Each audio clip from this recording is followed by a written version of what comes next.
Uno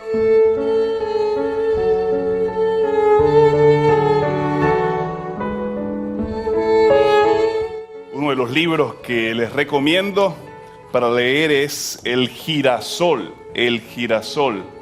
escrito por Simón Wiesenthal, acerca de las posibilidades y límites del perdón. Un libro fascinante. Simón Wiesenthal nació en el año 1908 en Europa Oriental.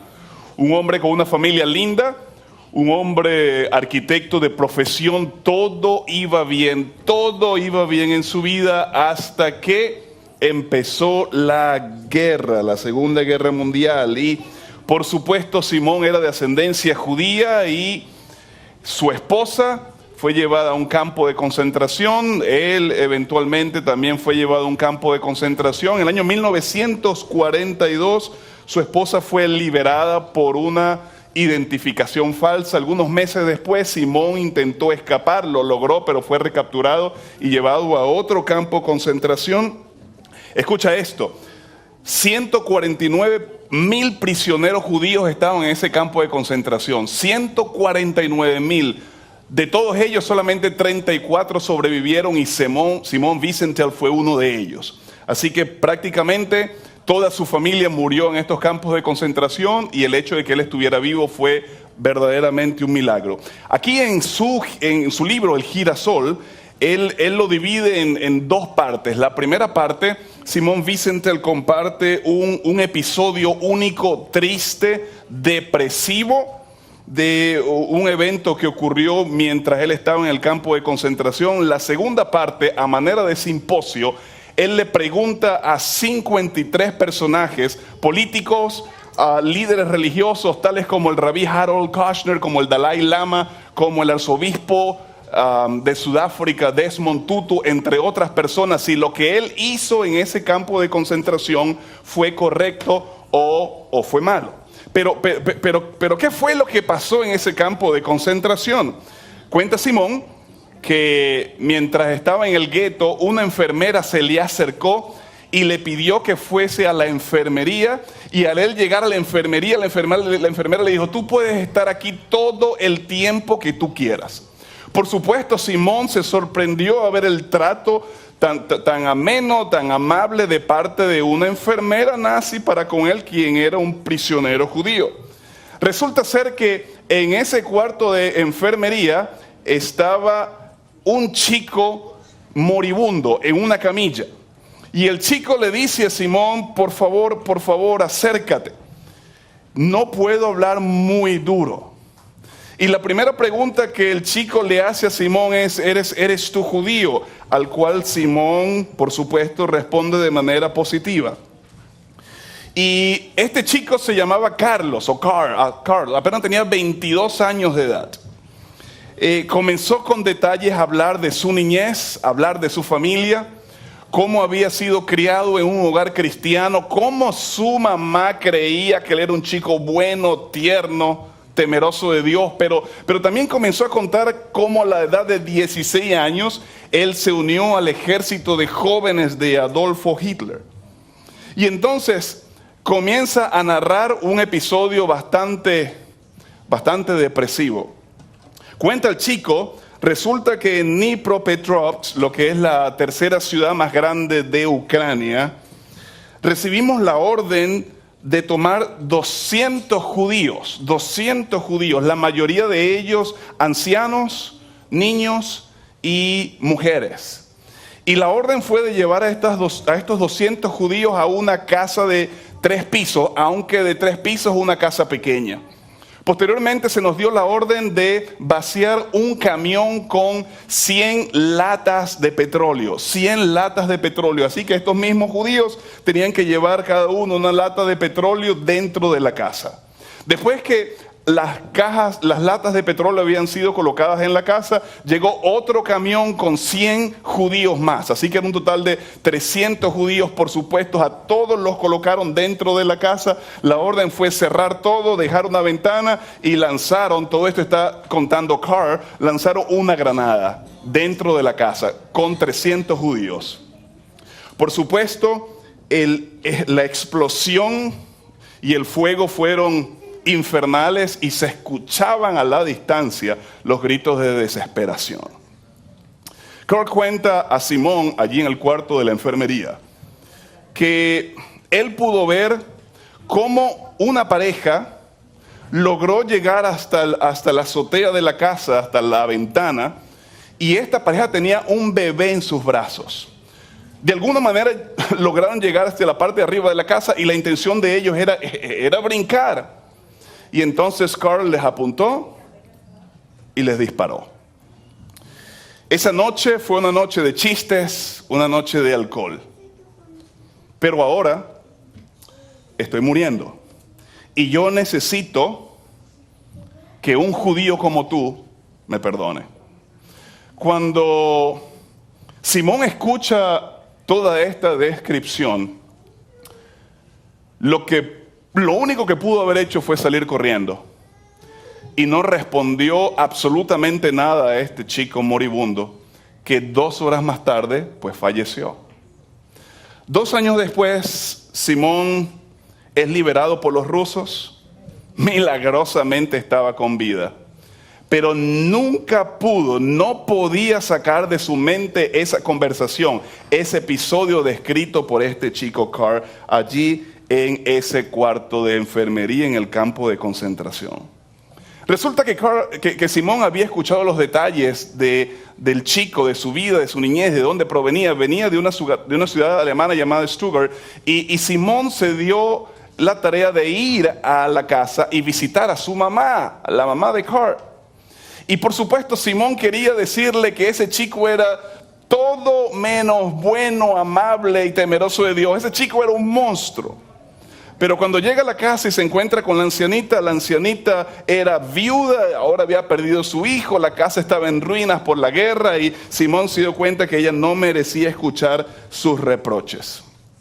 Simón termina el girasol, como te mencioné, con un simposio, hablándole o preguntándole a 53 personas de renombre si lo que él hizo de salir corriendo y no otorgar perdón, ni siquiera darle una respuesta a este chico moribundo, fue correcto o incorrecto. Pero permíteme citarte la página 98, que justamente es la introducción de este simposio. Esto es lo que Simón escribe en el girasol, página 98. ¿Fue mi silencio en la cama del moribundo soldado nazi correcto o malo?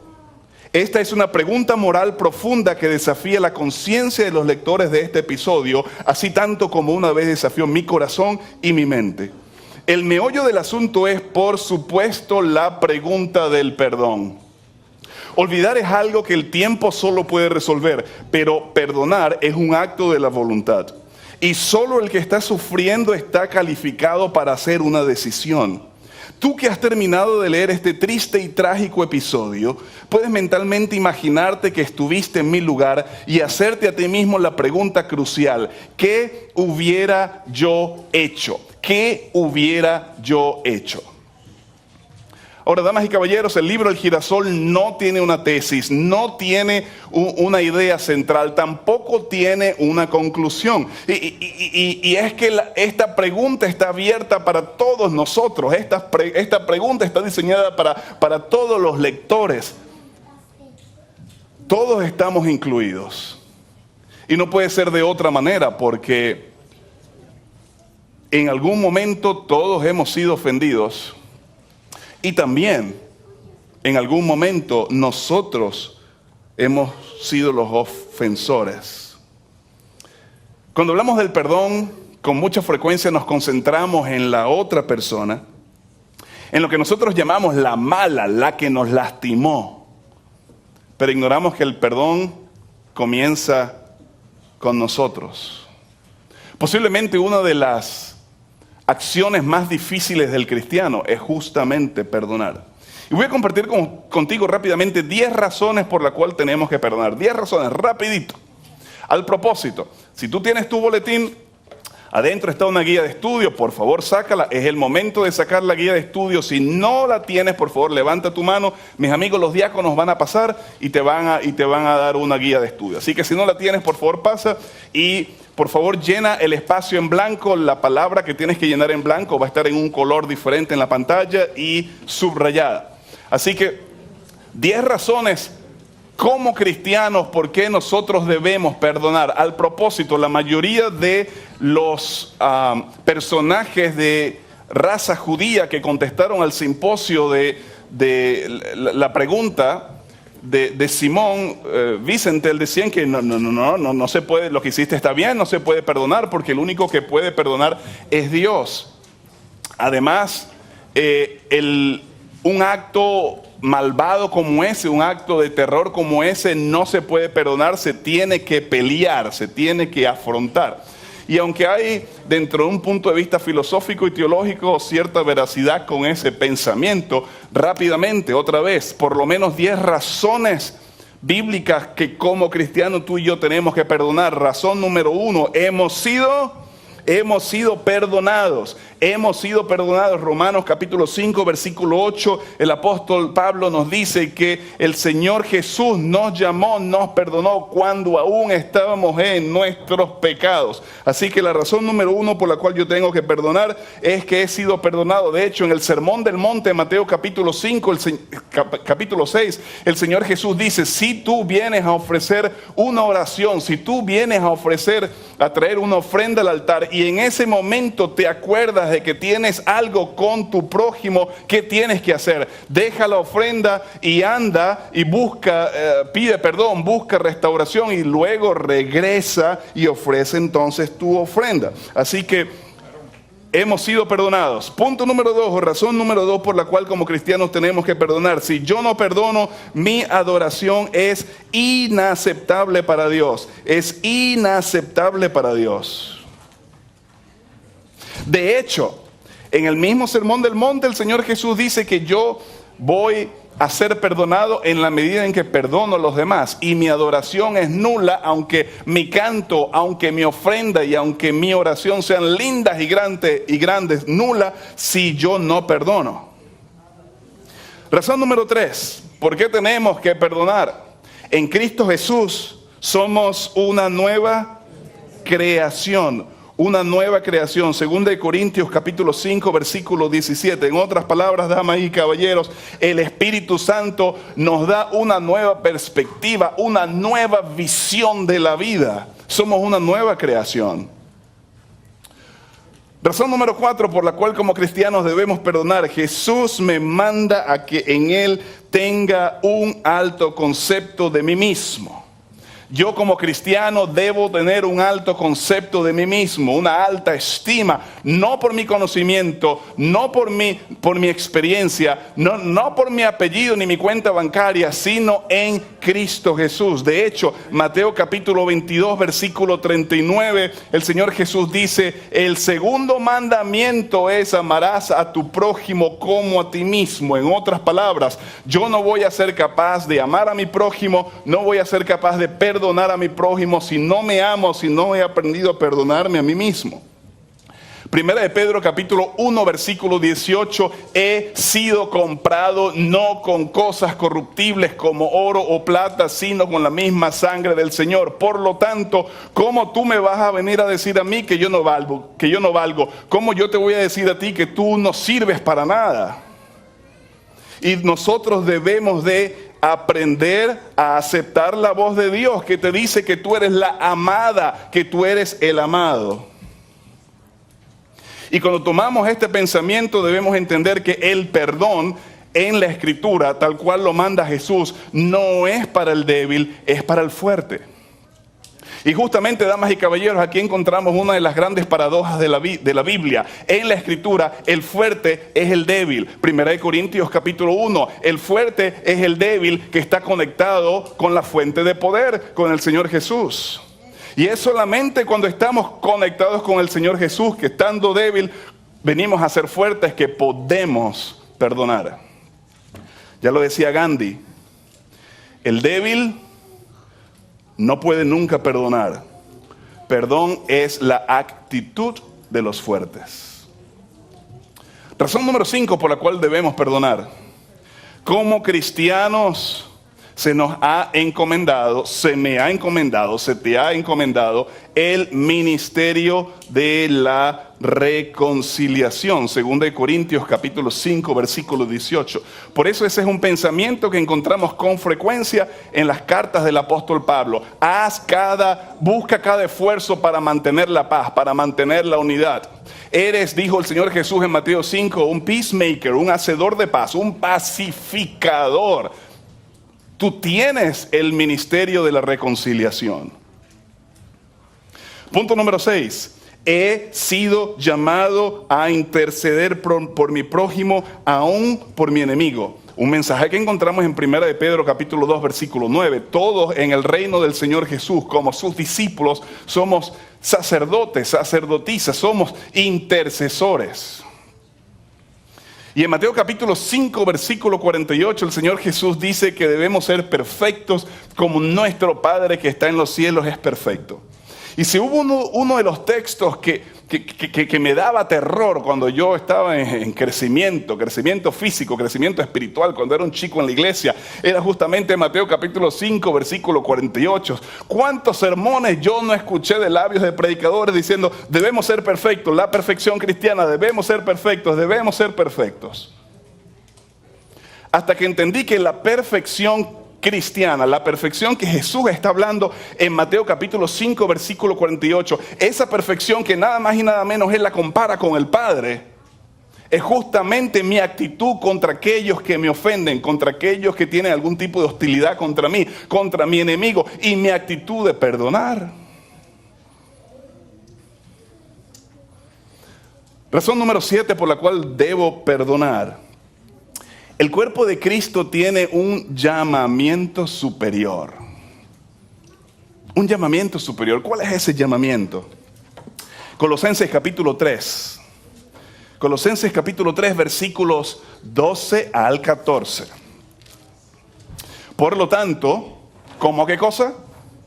Como elegidos de Dios, eso es lo que tú eres, un elegido de Dios, santos y amados, vestidos entrañablemente de compasión, benignidad, humildad, mansedumbre, tolerancia, soportándoos, versículo 13, y perdonándoos unos a otros, si alguno tuviera queja del otro, de la manera que Cristo os perdonó, así también vosotros perdonad, de una manera unilateral. Nosotros ofendimos a Jesús, le dimos la espalda a Jesús, Jesús tomó la iniciativa, ya lo leímos, Romanos 5, cuando éramos pecadores, Cristo murió por nosotros, un perdón unilateral, versículo 14, y sobre todo vestidos de amor, que es el vínculo de ¿qué cosa? De la perfección. Otra vez el apóstol Pablo de alguna manera hace la conexión entre perdón, amor y perfección, tal como Jesús lo hizo en Mateo capítulo 5, versículo 48. Así que, damas y caballeros, como cuerpo de Cristo tenemos un llamamiento superior. Superior al de la sociedad, al de la cultura, al de cualquier religión y filosofía. Punto número 8. Razón número 8 por la cual debemos perdonar.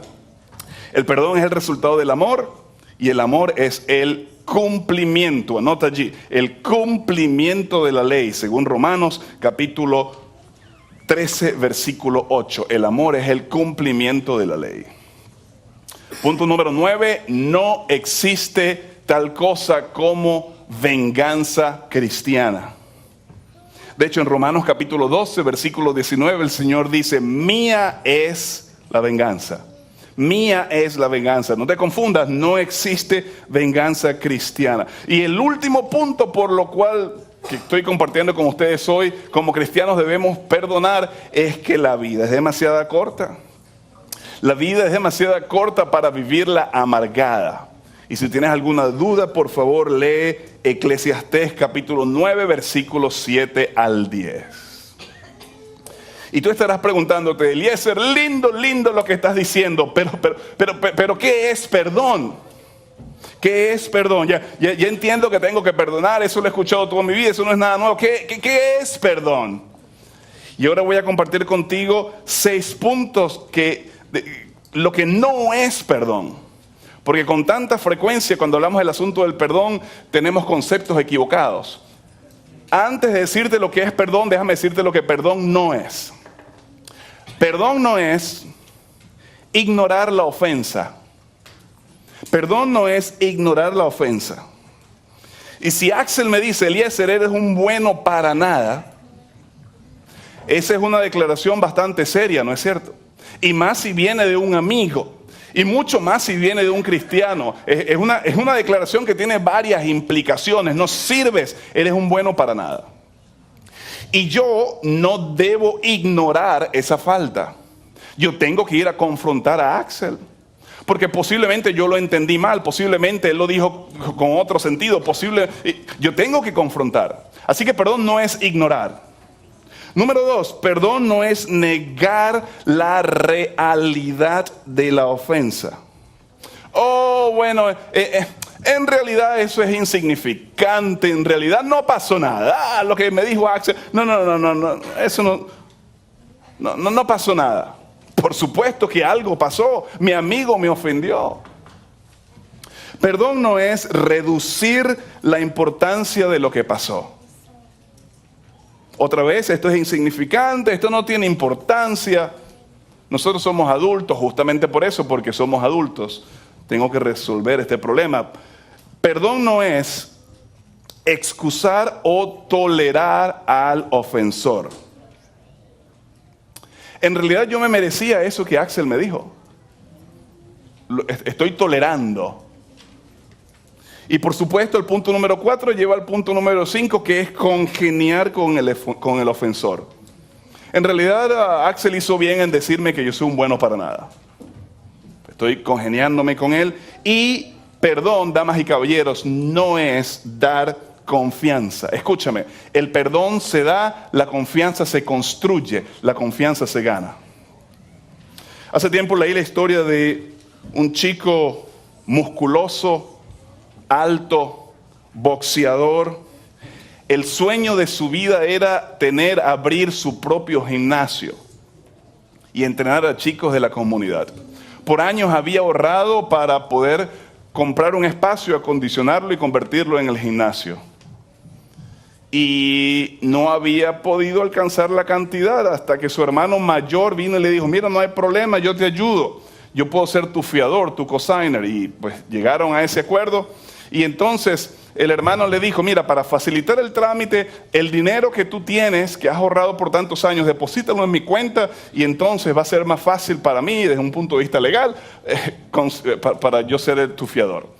Bueno, el hermano lo hizo sin ningún problema. El día pautado para la firma del préstamo y poder obtener o comenzar en obtener su sueño, la cajera o el gerente del banco se sorprende cuando llega el chico, porque el gerente le dice, tu hermano estuvo aquí una hora atrás y se llevó todo el dinero, vació la cuenta. Y el hermano menor no lo podía creer, su mismo hermano, su hermano mayor le había hecho eso. Y en ese momento este chico musculoso boxeador prometió quebrarle el cuello a su hermano la próxima vez que lo viera. Y este chico no solamente prometió, fue intencional. Así que siempre estaba cazando a su hermano y en más de una ocasión lo vio a la distancia, salió corriendo. Por supuesto el hermano lo vio y salió corriendo y se libró de una por lo menos buena golpiza. Hasta una ocasión, 8 meses más tarde, el hermano mayor estaba en el mercado y estaba distraído y el hermano menor lo vio. Esa era la oportunidad. Y se acerca dispuesto a cumplir su promesa, quebrarle el cuello. Literalmente. Y cuando el hermano mayor voltea y ve que viene el hombre, aquel alto boxeador con músculo por todas partes, comienza a correr con todas sus fuerzas, pero sus piernas no le dieron. Allí sintió como los brazos musculosos de su hermano lo abrazaron. Y entonces el hermano mayor cierra los ojos ya esperando lo peor, esperando el golpe. Y pasaron algunos segundos y nada pasaba. Y entonces con miedo y temblando el hermano mayor abre un ojo y se da cuenta que allí está ese hombre alto, boxeador con músculo, llorando como un bebé. se abrazaron y ese fue el comienzo del proceso de una restauración, de una reconciliación en esa relación rota.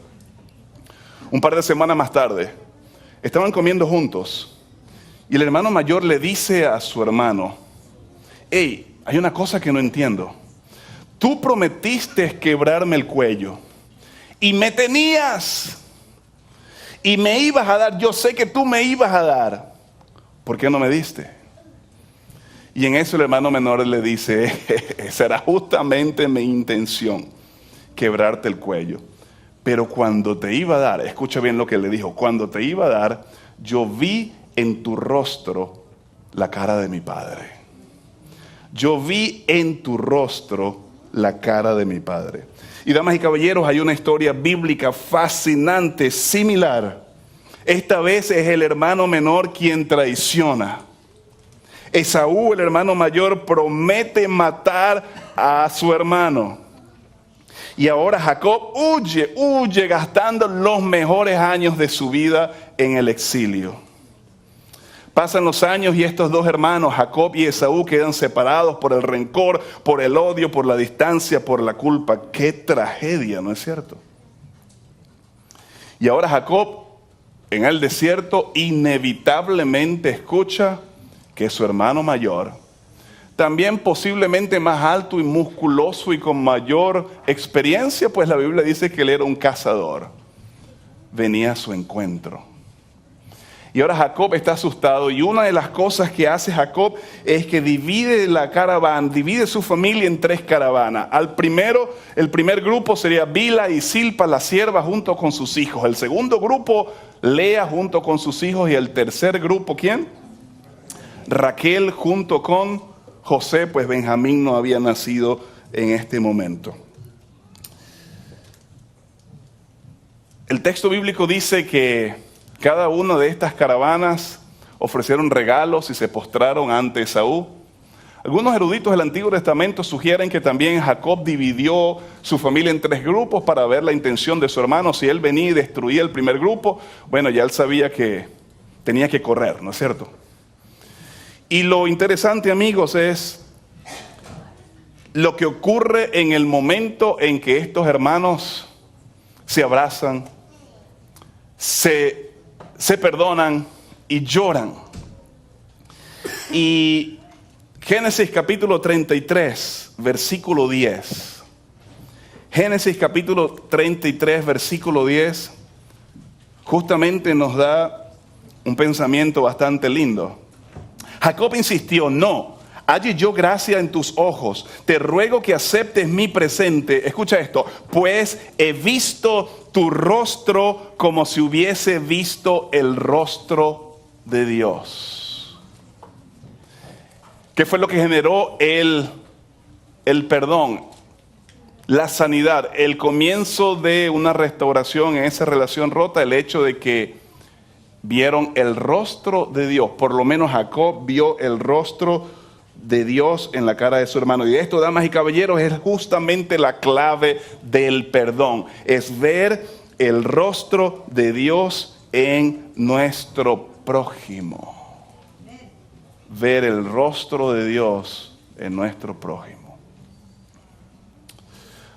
Ahora, amigos, al propósito, con mucha frecuencia utilizamos la historia de Jacob para hablar acerca de la importancia de cómo los errores se transmiten a las siguientes generaciones, ¿no es cierto? Por ejemplo, Abraham mintió, posteriormente Isaac mintió, y ahora Jacob no solamente mintió una vez como su abuelo, como su papá, sino ahora tenía la tendencia a ser mentiroso. De hecho, eso es lo que significa su nombre, Jacob. Y es cierto, con mucha frecuencia las consecuencias de nuestros errores y nuestros errores mismos se repiten en nuestros hijos. Pero, damas y caballeros, también las virtudes, también las acciones nobles tienen un efecto boomerang. Jacob le había contado a todos sus hijos lo que había ocurrido años atrás con su hermano, cómo él lo engañó. Y ahora todos sus hijos estaban viendo o fueron partícipes, vieron ese reencuentro entre estos dos hermanos. Y ahora, en mi opinión, uno de estos hijos de Jacob tuvo una impresión singular en ese encuentro entre padres enemistados, y fue José. Porque José no solamente era el menor, sino José pertenecía al último grupo en la caravana. Así que José pudo escuchar con detalles cómo Jacob y Esaú se encontraron, cómo Jacob pidió perdón, cómo Jacob se humilló. Y pasan los años.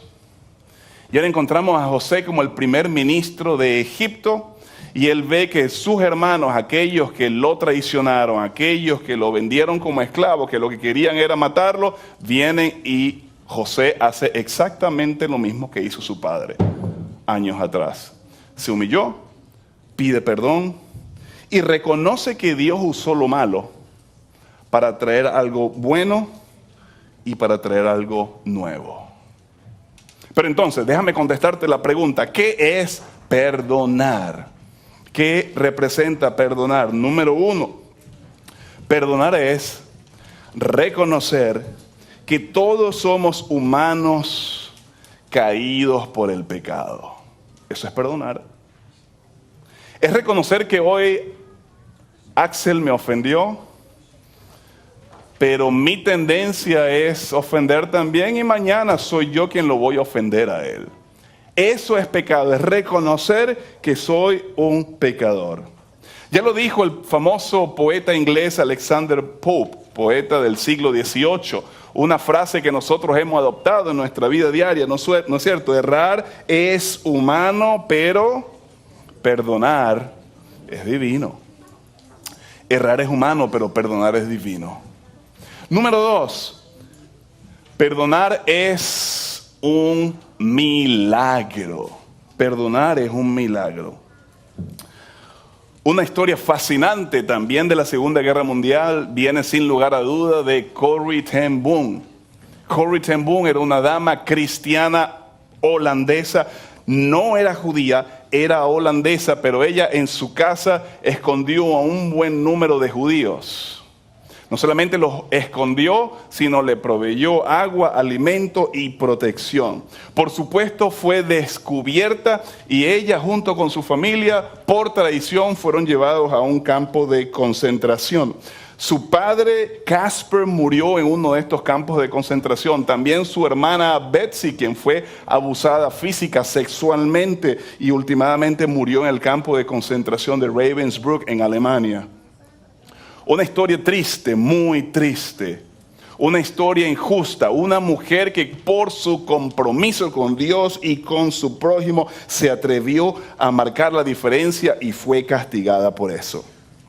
Pocos meses antes de terminar la guerra, Corrie ten Boom es liberada. Y lo primero que hizo ten Boom fue comenzar a organizar centros de refugio para dar ánimo, para tratar de levantar la moral, la estima de todos aquellos que habían estado en campos de concentración. También estableció algunos centros sociales y de refugio y por supuesto comenzó a predicar en todas las iglesias en Alemania y en Holanda. Y en su libro El Escondite, Corrie ten Boom en la página 238 narra un episodio singular que yo te lo voy a leer, porque a mi criterio es un episodio bastante fascinante. Escucha, ella dice, página 238 del Escondite. Yo estaba predicando en la ciudad de Múnich. Esa mañana estuve hablando acerca de la importancia del perdón. Al final, un hombre me extiende la mano. Al verlo quedé espantada. Era el mismo soldado que nos vigilaba cuando nos duchábamos completamente desnudas en el campo de concentración. Fue el mismo soldado que vi cómo abusaba de otras mujeres física y sexualmente. El mismo soldado que iba a contarles a sus amigos los cuerpos desnutridos de estas pobres mujeres en Ravensbrück. Vino hacia mí cuando la iglesia estaba ya cerrando. Hizo un gesto de respeto y me dice, cuán agradecido estoy por el mensaje que usted ha tenido esta mañana. Pensar como usted dijo que Él ha lavado mis pecados es una idea reconfortante. Su mano se extendió para saludarme y tocar la mía. Y yo, quien predicaba con frecuencia a las personas acerca de la necesidad de perdonar, no pude extenderle mi mano. Aún el enojo, odio y los pensamientos de venganza hervían no solo mi sangre, sino todo mi cuerpo. Pero en ese momento me di cuenta de que yo era tan pecadora como él. Jesucristo murió también por ese hombre. ¿Iba yo a pedir por algo más? Señor Jesús, oré, perdóname y ayúdame a perdonar. Yo traté de sonreír, luché para extender mi mano, pero no pude. No sentía nada, ni siquiera una pequeña chispa de caridad o de cortesía. Y entonces le volví a pedir en oración silenciosa: Jesús, no lo puedo perdonar. Dame tu perdón. Al tomar su mano, la cosa más increíble ocurrió. Desde mi hombro, atravesando por mi brazo y mano, una corriente parecía pasar desde mí hacia él, y finalmente pude estrechar su mano sintiendo un sentimiento de paz y amor que me sobrecogía. Y escucha cómo Corrie ten Boom termina esta descripción de este episodio. Otra vez, unas palabras verdaderamente fascinantes aquí en la pantalla para que la leas. Cuando Jesús nos dice que amemos a nuestros enemigos, Él también, junto con el mandamiento, nos da el amor y la capacidad para hacerlo. Cuando Jesús nos dice que amemos a nuestros enemigos, Él también, junto con el mandamiento, nos da el amor y la capacidad para hacerlo. Punto número 3, ¿qué es perdón? Perdón es dejar ir lo que fue, aceptar lo que es y esperar lo que vendrá. Dejar ir lo que fue, esperar lo que es y aceptar lo que es y esperar lo que vendrá. Damas y caballeros, la mayoría del dolor humano es causado por llevarlo nosotros mismos sobre nuestras espaldas. Y en el Nuevo Testamento la palabra para perdonar es justamente liberar, soltar, dejar ir, deja ir. Eso fue lo que escribió el profesor de teología y de ética del Seminario Teológico Fuller, Lewis Smithies. Él dice: la primera y frecuentemente la única persona que es sanada al perdonar es aquella que ofreció el perdón. Cuando perdonamos de una manera genuina, liberamos a un prisionero, y entonces descubrimos que ese prisionero al cual nosotros liberamos era ¿quién? Nosotros mismos. Perdonar es un proceso para restaurar relaciones. Es un proceso para restaurar relaciones, primero con Dios, porque con frecuencia cuando hemos pasado por momentos difíciles culpamos a Dios. Esa es nuestra primera inclinación, nuestra primera tendencia. Por supuesto, es un proceso de restauración con nosotros mismos, con el mundo, con la persona que nos ofendió. Cuando yo perdono, estoy renunciando a lastimar a mi ofensor. Así que Axel me dijo que soy un bueno para nada. Al perdonarlo, yo estoy renunciando a lastimarlo. Perdonar es ofrecer gracia. Ofrecer gracia. ¿Y qué es gracia? Una antigua definición de gracia es recibir lo que no merecemos. Recibir lo que no merecemos. Efesios capítulo 2, versículo 8. Somos salvos por la gracia. Es algo que no merecemos. Es un don, es un regalo. Al propósito, la palabra perdón viene de la raíz latina donum, que quiere decir justamente don, gracia. Y a mi criterio, una de las razones por la cual no queremos aceptar el mensaje de gracia, nos incomodamos cuando se nos dice que somos salvos solamente por la gracia y no por las obras. Es que justamente si yo he entendido que soy salvo por la gracia, es mi deber extender esa gracia para las personas que me rodean, para mi enemigo, para el que me ofendió. Y no, yo quiero que Axel pague. Yo no quiero extender gracia. Al comienzo de este año, en el mes de marzo específicamente, en una de las convocaciones aquí en la universidad, tuve el privilegio de escuchar a Eva Kor, una sobreviviente de Auschwitz. Posiblemente alguno de los estudiantes está aquí y estuvo presente en la convocación. Algunos estuvieron presentes. Hey, you gotta go to convo, guys. Y ella nació en Rumania, también por supuesto ascendencia judía. Y Eva Kor fue separada de su madre cuando llegó a Auschwitz, cuando ella apenas tenía 9 años de edad. 9 años. La edad de Milaila. Sus padres, sus hermanos mayores, murieron en la cámara de gas. Y no la mataron inmediatamente como el resto de su familia porque se dieron cuenta que ella era gemela. Tenía una hermana gemela, Miriam. Y le prolongaron la vida para llevarla a los laboratorios del innombrable, impresentable doctor Joseph Mengele. Y tú sabes cómo conocían, cómo llamaban a Joseph Mengele, ¿no es cierto? El ángel de la muerte. Para sus experimentos estaban estas chicas mellizas. 1.500, más de 1.500 gemelos fueron sometidos a estos experimentos. La mayoría de ellos murió. Eva y su hermana Miriam fueron una de las pocos sobrevivientes. Y decía Eva, morir en Auschwitz, muy fácil, muy fácil. Sobrevivir, un trabajo a tiempo completo. Y en esa convocación, Eva compartió por lo menos 4 razones de vida. Rapidito, no tenemos tiempo, rapidito. Número 1, decía Eva, en un jovial, en un grato sentido del humor: la vida es dura, avanzar es difícil, pero nunca te rindas. Porque si tú te rindes, nada va a pasar. Un gran mensaje, ¿no es cierto?, de una sobreviviente de Auschwitz. Número 2, el prejuicio siempre lastimará a alguien. Por favor, trata todo con respeto. Punto número 3, lección número 3 de Eva Core: perdona a tu peor enemigo, esto sanará tu alma y te liberará.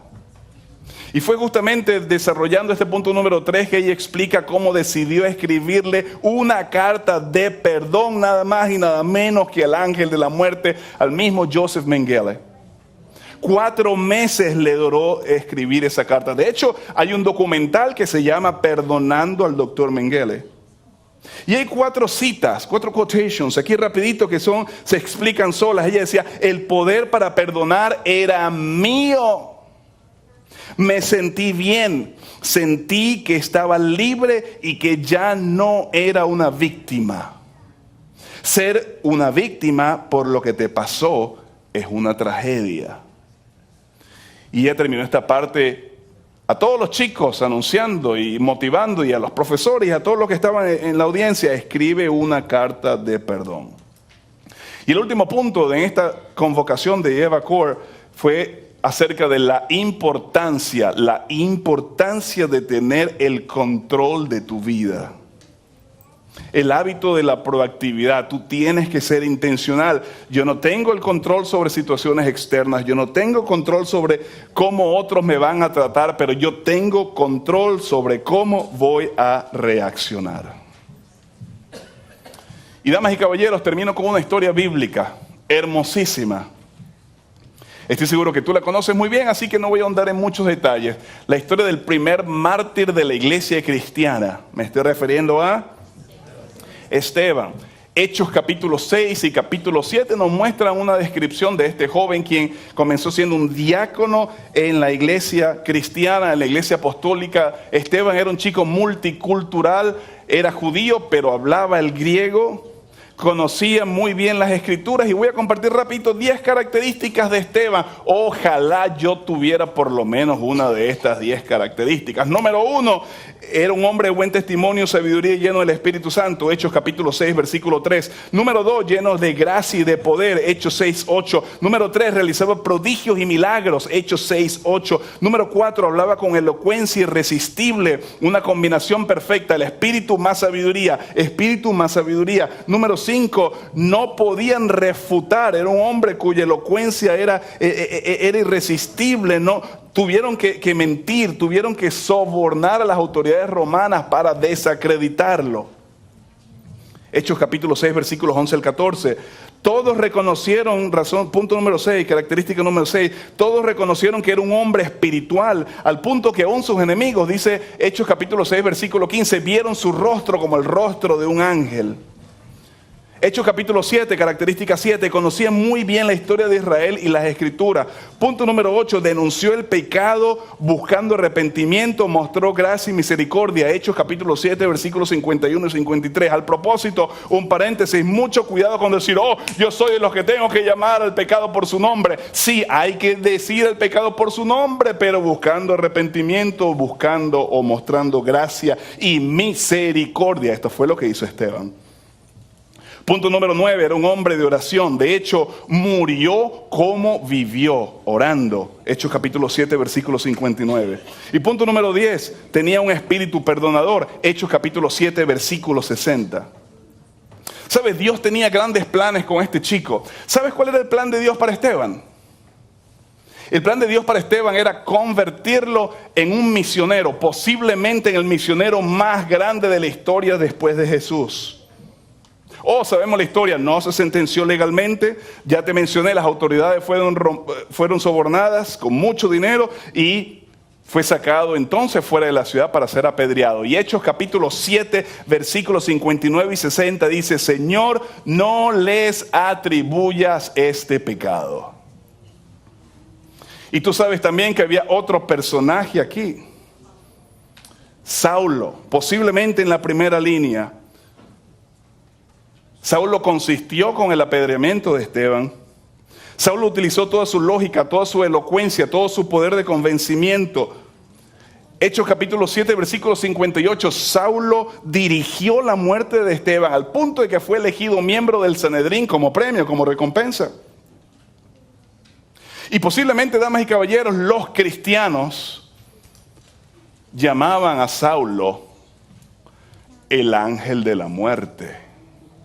Eso es lo que él mismo dice en su testimonio personal en Hechos capítulo 26. De hecho, Elena White dice en Hechos de los Apóstoles, página 84, que Saulo llegó a ser un poderoso instrumento de Satanás. Pero el martirio de Esteban lo impresionó. Y Elena White dice, Hechos de los Apóstoles, página 94, que el Salvador había hablado a Saulo mediante Esteban. Y en el camino a Damasco, cuando el Señor encuentra a Saulo, inmediatamente Saulo revive las profecías del Antiguo Testamento acerca del Mesías, pero también Saulo revive y recordó vívidamente el discurso, la fe, la postura, el martirio de Esteban. En esa ceguera que le duró 3 días, con angustia, Pablo recordó su parte en ese martirio. De hecho, Hechos de los Apóstoles, página 96, dice que creyó que su ceguera era un castigo de Dios. Y fue entonces cuando Pablo entendió el mensaje de la gracia. La gracia. Y Elena White dice, Hechos de los Apóstoles, página 96, Cristo y su justicia llegaron a ser para Saulo más que todo el mundo. Cristo y su justicia llegó a ser para Saulo más que todo el mundo. Y ese mensaje de Cristo y su justicia ha cambiado nuestras vidas, ¿no es cierto? Ha cambiado la vida de millones de personas en estos últimos 2000 años. Y todo empezó con Esteban. El Señor usó el perdón de Esteban como instrumento para tocar y restaurar al ángel de la muerte de la iglesia primitiva. Y Elena White en el libro Hechos de los Apóstoles, página 84, dice que Saulo ahora ocuparía el lugar de Esteban. En otras palabras, damas y caballeros, el plan que Dios tenía para Esteban de convertirlo en el misionero más grande después de Jesús se convirtió en su peor, se cumplió en su peor enemigo, en Pablo. Y vaya sorpresa que Esteban va a llevarse en el reino, ¿no es cierto? Y después de yo encontrarme con mis seres queridos y por supuesto con el Señor, una de las cosas que yo quiero ver en el reino es el encuentro entre Esteban y Pablo. Porque colocándole un poco de humor, cuando Esteban abre los ojos en la resurrección y se da cuenta que la primera persona que está viendo es a Saulo, posiblemente Esteban dirá, esta es la segunda resurrección, la resurrección de los perdidos. Pero en ese momento el mismo Señor Jesús va a venir y le va a explicar todo lo que Pablo hizo, cómo él escribió más de la mitad del Nuevo Testamento, y todo gracias a su perdón. Hubo un almuerzo con Eva Core y yo me metí por allí. Y entonces cuando traté de hacerle una pregunta, lo primero que Eva Core me preguntó fue, hombre joven, ¿cuál es tu problema? Una pregunta retórica, ¿te diste cuenta? Como que, primero, ¿qué problema tú puedes tener comparado con lo que yo experimenté?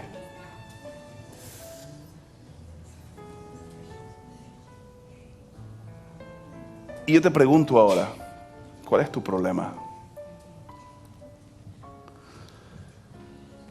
Después de entender cómo y de qué manera Dios usó la tragedia de Esteban para impactar a Saulo y convertirlo en el misionero más grande de la historia del cristianismo después de Jesús, yo te pregunto, ¿valdrá la pena perdonar? ¿Será que Dios puede usar tu perdón para causar una bendición de la cual tú no tienes idea? Y eso, damas y caballeros, es posible solamente a través de Jesús, quien es nuestra alegría, quien es nuestra energía y el único que nos mueve a la acción.